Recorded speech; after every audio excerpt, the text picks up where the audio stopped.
2,9 vai para a voz da profecia, vai para o novo tempo. 1,5 ensino superior do IAP que nós temos aqui. 2% educação básica no IAP. E 73,6% fica na associação, fica no campo local. Então veja, dos R$100 que você deu de dízimo, quanto fica aqui na igreja para pagar a luz? Quanto? Zero. Não fica nadinha de nada. Você sabia disso? Não fica nada. Por que não? Porque os dízimos têm a função de sustentar o ministério. Daqui a pouco a gente vai falar sobre ofertas e você vai entender melhor essa ligação entre as duas coisas. Mas do dízimo é importante você saber que se você deu R$100 aqui na igreja, esses R$100 vão tudo embora. Não fica nem um real aqui na igreja. Você entende? Nas igrejas que estão congregacionalistas, vai lá para o pastor, ele cuida. Eu nem vejo esse dinheiro. Então passa pelo Gleison e também só passa, né? Ele também não faz nada. Ele só passa e entrega e vai para a associação. Imagina então se você deu R$100, 73 vai ficar na associação, R$2 vai para a educação básica do IAP e assim vão todas as divisões. E daí, ok, foi dividido. E se faz o que com esse dinheiro? Você faz isso aqui. Então, cerca de 74% fica aqui na associação. O que eles fazem com isso aqui? Fundo promocional para a obra de publicações. O trabalho que é feito pelos colportores. Não é uma maneira de pregar o evangelho, a colportagem e distribuição dos livros. O que mais? Manutenção dos obreiros e funcionários. Então, o salário dos pastores vai sair também disso aí, mas não só os pastores, todos os obreiros que estão vinculados, que trabalham para a proclamação do evangelho. Isso significa que na igreja adventista, se eu sou pastor aqui em Mandavari, ou se eu sou pastor lá em Cornélio Procópio, como eu era, ou se eu sou pastor da Central de Maringá, o meu salário vai ser o mesmo, porque o salário não depende da igreja onde eu estou. Todo esse montante vai para a associação e lá eles vão fazer essa distribuição de maneira igual. O que mais? Vai ter um evento, agora não está tendo por causa da pandemia, mas você que é do Ministério da Mulher, vai ter um evento, um treinamento lá para você ir, para você aprender. Você vai. Você chega lá, você assiste um palestrante que veio lá de não sei onde. E você recebe material. E você recebe aquele material de graça. Mas esse material foi feito de graça? Irmãos, quanta coisa a gente recebe de graça da igreja? Você acha que isso não tem um custo? Agora, de onde vem todo esse dinheiro para promover treinamento? Vem dos dízimos. E por que os dízimos são inseridos nisso daqui? Porque isso é treinamento para pregar o evangelho. Tudo que vai para dízimo tem que ver com o ministério, tem que ver com a pregação do evangelho. Olha só o que mais. Materiais diversos para a igreja. Bíblias para o evangelismo. Você já pediu uma Bíblia para o pastor? Pastor, você pode me dar uma Bíblia? Eu estou estudando a Bíblia com alguém e tal, eu queria uma Bíblia para ele. Para você vem de graça. Mas de onde veio esse dinheiro? Dos dízimos daqueles que são fiéis. Esse dinheiro que pagou a Bíblia para a gente evangelizar alguém. O que mais? Estudos bíblicos, sermonários, folhetos, convites, cartazes, lições de pequenos grupos, etc. Todo material que é feito visando a pregação do evangelho, visando o ministério, sai do dinheiro dos dízimos, porque o dízimo é para sustentar o ministério. Ficou claro isso? E é um estudo bíblico? A gente tem ali para dar para você, para você trabalhar para pregar o evangelho. Para você vai ser de graça, mas ele custou alguma coisa.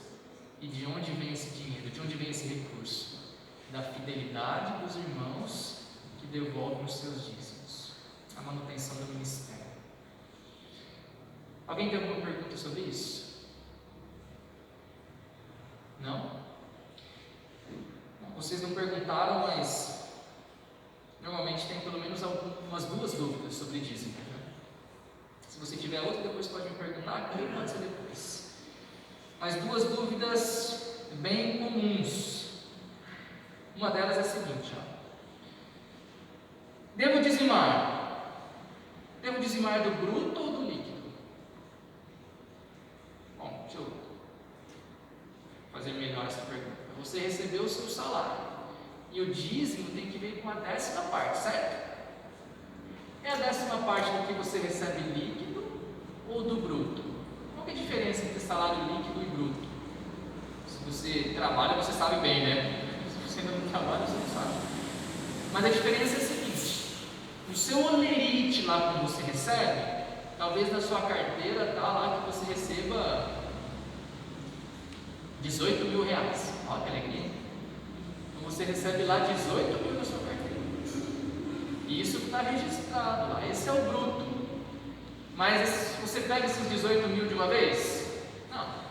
Você paga imposto de não sei o que lá. Você paga imposto de não sei o que, imposto de não sei o que lá, tal, e não sei o que. E daí você vai receber lá uns 16,5, 15 líquido. E algumas pessoas perguntam assim: e então?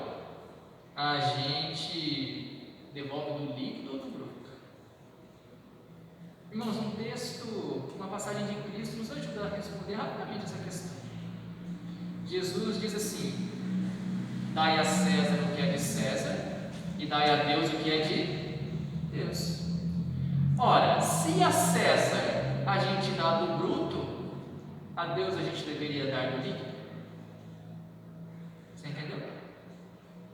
Se os seus impostos você paga baseado no bruto que você tem, se para César você dá baseado no bruto, por que para Deus você faria do líquido? Então, assim como os impostos que a gente paga, para Deus a gente dá também 10% daquilo que a gente recebe em bruto. Também porque, tecnicamente pelo menos, tudo que a gente paga em impostos depois deveria voltar para nós como benefícios, como coisas que a gente ganha. Entendido? Uma segunda pergunta que algumas pessoas têm: pastor, mas eu sou profissional liberal, como que eu faço? Se eu sou profissional liberal, não tenho um registro na carteira, assim, o que eu faço para saber quanto eu deveria dizimar? Irmãos, com relação a profissionais liberais, a primeira coisa que ele precisa saber ou fazer é se existe uma diferença entre o seu dinheiro e o dinheiro da sua empresa. Vamos usar o exemplo do Gleison aqui. O Gleison provavelmente deve ter ali um salário registrado em carteira. Mas vamos imaginar alguém que é sozinho, não tem sócio, assim, sozinho no seu negócio. Então eu tenho uma banca de cachorro-quente, né? E esse mês o meu lucro, esse mês eu vendi 10 mil reais. Esses 10 mil são o meu salário? É isso que você precisa definir primeiro, tá? Então, se você tem um negócio, você não pega como dinheiro tudo aquilo que você ganhou. Quando você tem um negócio, você administra esse negócio de acordo com os seus lucros. E os seus lucros, daí sim você tira as despesas desse negócio. Para fazer o cachorro quente tem que comprar pão, tem que comprar uma salsicha vegetal, maionese, assim por diante. Então, o empresário define lá qual foi o seu lucro do mês. Definido o seu lucro do mês, esse lucro já é o seu salário, ou esse é o lucro da empresa do qual eu tiro um salário X. Você entendeu a diferença? Se o lucro do seu cachorro quente é o seu salário, então o seu dízimo tem que ver com ele. Agora, se o lucro da empresa é o lucro da empresa do qual você tira o seu salário, então o lucro da empresa esse mês foi 10 mil. E desses 10 mil, o seu salário é 5. Então é do seu salário que você vai calcular os 10% do dízimo. Entendido? Faz pelo menos assim para você saber. Obrigado. Tá? Alguém tem alguma outra pergunta com relação a isso? Uma outra pergunta que já me fizeram numa igreja que eu preguei sobre isso era o seguinte: pastor, eu recebo vale transporte, eu preciso dizimar do vale transporte que eu recebo? Depende, né? Eu também recebo auxílio de quilometragem. A gente dizima disso daí que a gente recebe como auxílio. Se você recebe o seu vale transporte, e imagina que de transporte você recebe aí 1.000, só que você gasta os 1.000 de transporte mesmo todo mês, então você teve algum ganho com isso? Não. Então, se você não teve, você não vai dizimar de uma coisa que você não teve ganho. Agora, se você ganha 1.000, mas você só usa 800 e você tem 200 que você pode ficar, então desses 200 de lucro você faz. Eu todo mês, a gente tem um auxílio de quilometragem, e então eu tenho lá, posso andar, gastar tanto de combustível. Se eu gastar esse tanto de combustível, então eu não tenho dízimo sobre aquilo, porque eu não tive ganho. Mas se eu gastar menos do que eu ganho, então daquilo que eu ganhei a mais, isso é ganho meu. Então disso eu tenho que tirar o meu dízimo. Está entendido? Ok? Alguma pergunta a mais? Oi?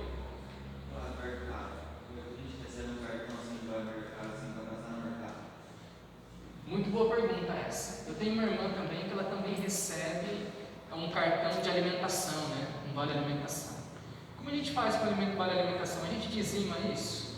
A gente não dizima vale alimentação quando a gente recebe esse vale alimentação em cartão, porque daí você não tem nenhum dinheiro de espécie na verdade na sua mão. É aquilo que você vai gastar no mercado, você só pode gastar lá, né?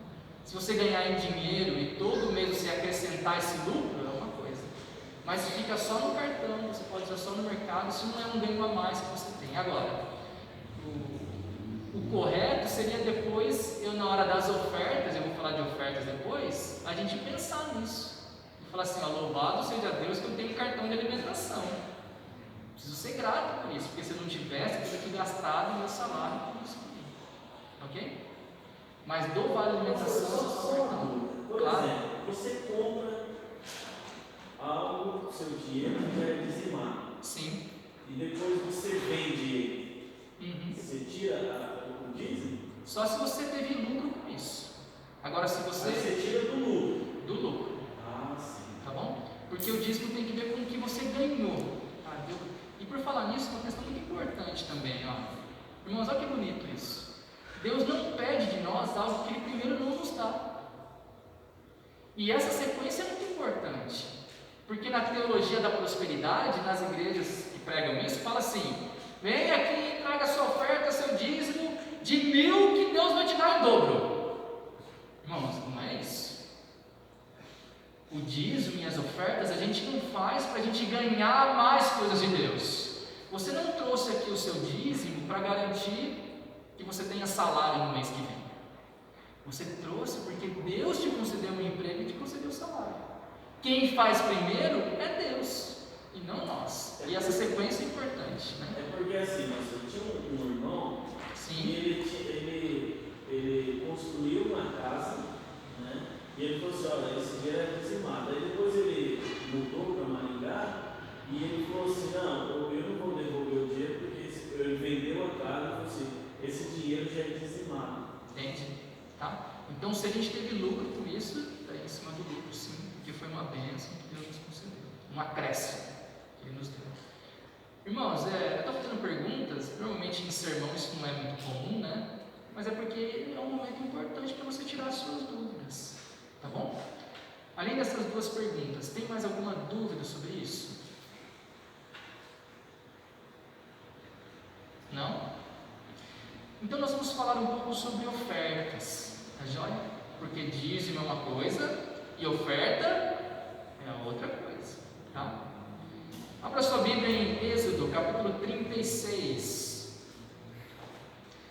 Êxodo, capítulo 36, verso 2.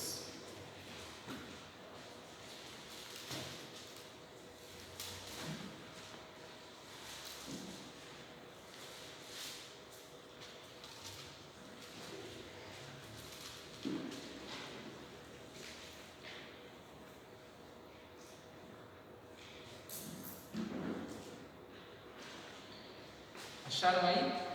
Êxodo 36, verso 2 e 3.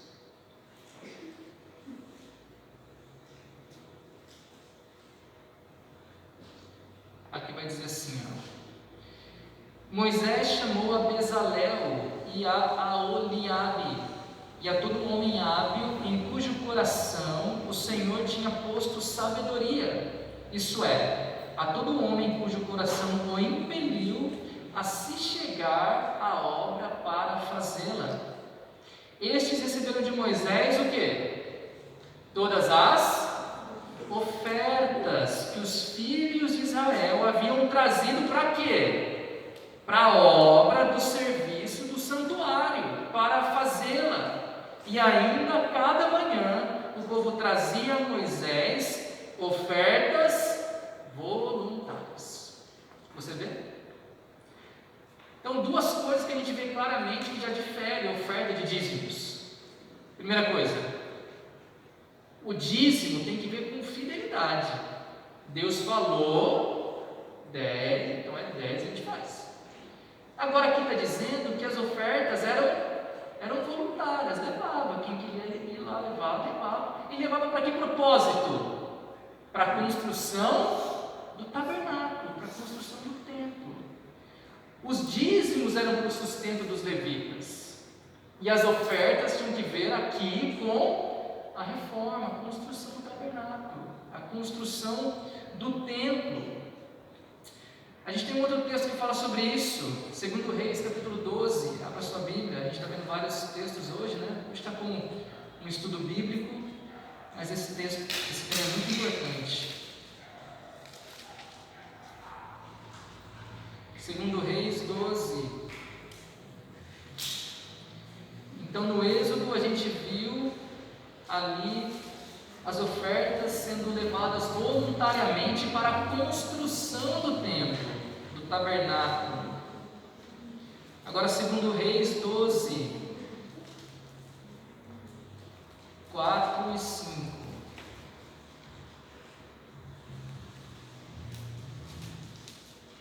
Aqui vai dizer assim: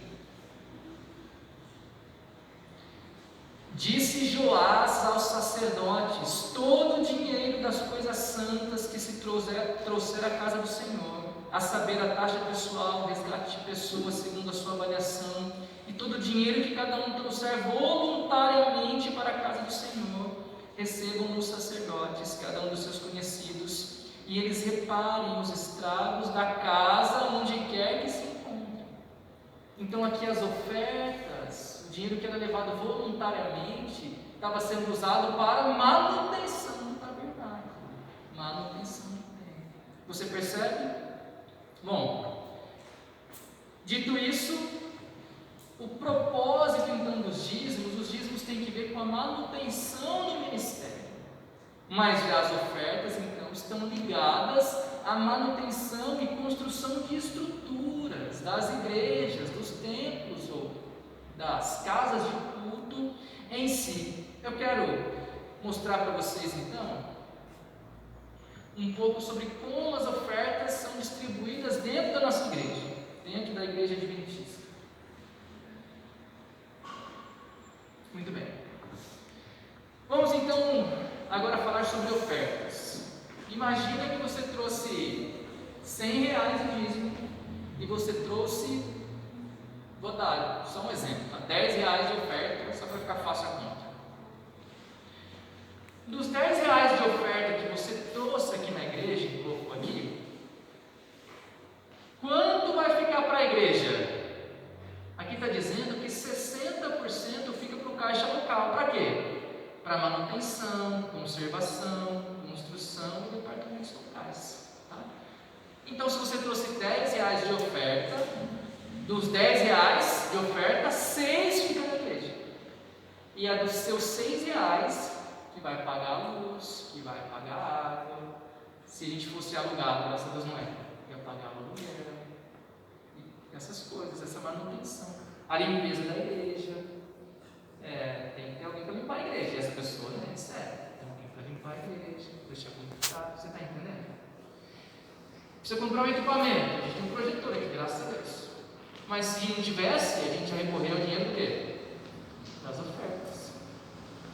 Isso significa que se você então colocou no seu envelope R$110, R$100 de dízimo e R$10 de oferta, no final, quanto vai ficar para a igreja, para essas manutenções da igreja? R$6. Você entendeu bem? Ficou bem claro isso? Porque dízimo tem uma função e oferta tem outra função. E essa oferta é distribuída como? Ok, R$6 fica na igreja, ou 60% do que eu dei de oferta, para manutenção da igreja e tudo mais. Tá. E o resto, como que é dividido? 20% ou dos seus R$10, R$12, vai lá para a conferência geral. Para quê? Missão mundial e projetos da escola sabatina. Então lembra que antigamente a gente falava assim, tudo até uma cultura da nossa igreja, né? Mas antigamente a gente falava assim, vai guardando a sua ofertinha, porque a oferta do 13º vai para os campos missionários que está atrás da lição. Atrás da lição sempre tem um campo missionário que a gente ajuda, né? Antigamente, irmãos, a gente fazia isso. E a gente, no 13º, dava uma oferta para ajudar os campos missionários. Hoje não funciona mais assim. Hoje, toda oferta que a gente dá, seja na hora da escola sabatina, seja na hora do culto, seja no 13º, seja no primeiro sábado, de toda oferta que a gente dá, 20% vai para os campos missionários. Estourou alguma coisa aí, mas está todo mundo vivo, tá? Vocês entenderam? Então, toda oferta, 20% já vai para lá, para os campos missionários. E por que a igreja fez isso, irmãos? Porque estava se percebendo que no 13º a oferta diminuía e não estava atendendo os campos missionários.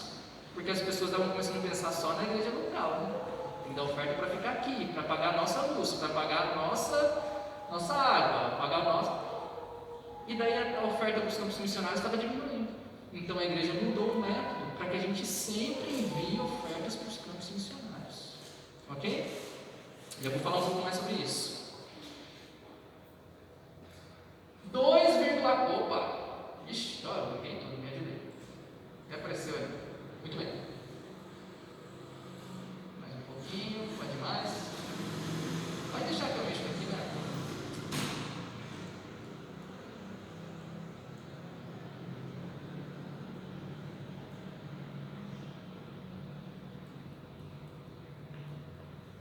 Muito bem.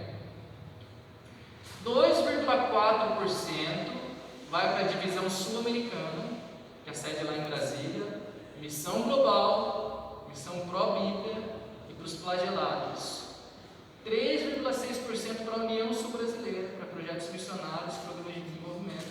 E 14% vai para a associação. Tá bom? E você pode pensar assim, poxa pastor, mas a gente já deu todo, já do dízimo, já foi tudo para a associação, por que tem que ir mais um pouco aqui ainda? Porque um dinheiro não mistura com o outro. Um dinheiro é para uma coisa, outro dinheiro é para outra coisa. Então veja só, imagine que você pense assim, eu quero que já o dízimo já vai tudo, então eu quero que a minha oferta fique inteira aqui, para pagar a luz e tudo mais. Isso aqui que a gente está, esse salão, com que dinheiro que a gente comprou? Você sabe? Foi o dinheiro da gente, assim, todo mundo junto, fez uma vaquinha e comprou? Foi ou não? Não, foi. De onde veio o dinheiro para comprar isso? Da associação. Olha só. 305 mil, né? 305 mil. E de onde veio esses 305 mil? Irmãos, veio desses aqui, É bonito isso, a gente fica feliz por isso. Veio isso aqui, Veio desses 14%.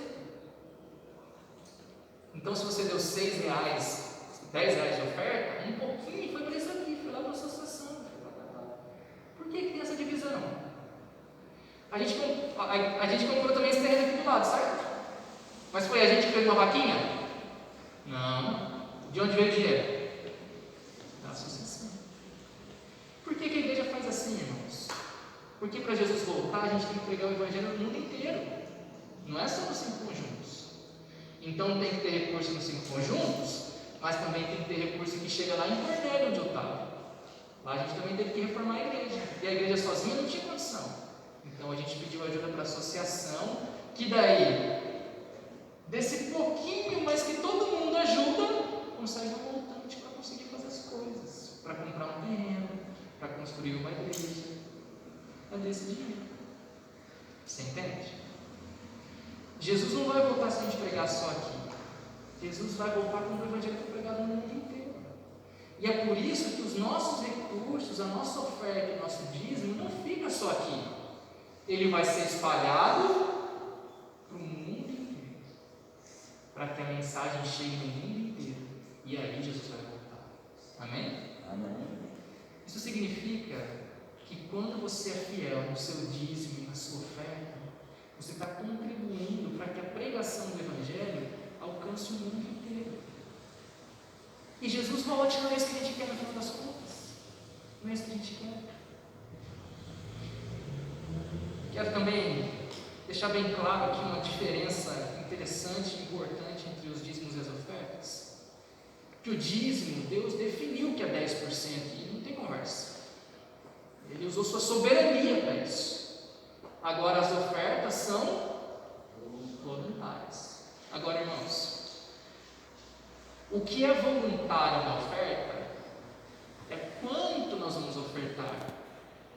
Porque oferta tem que ver com gratidão. Quer ver? Abra mais um texto. Prometo que estou terminando já. Mas abra mais um texto.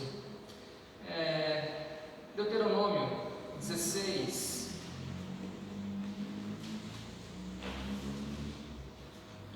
Deuteronômio 16, 16. A gente vai ler o verso 16 e 17.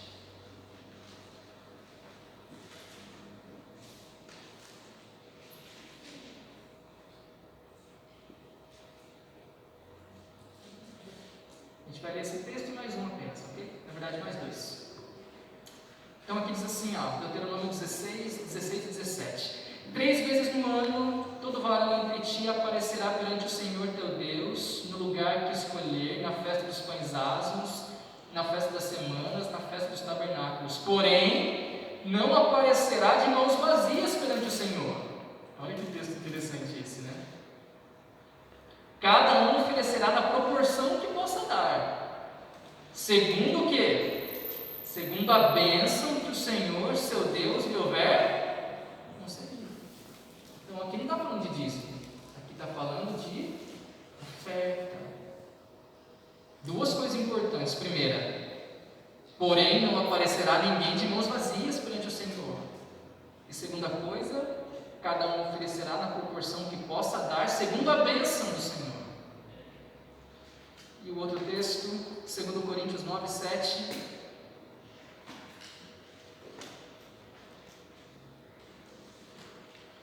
2 Coríntios 9, 7.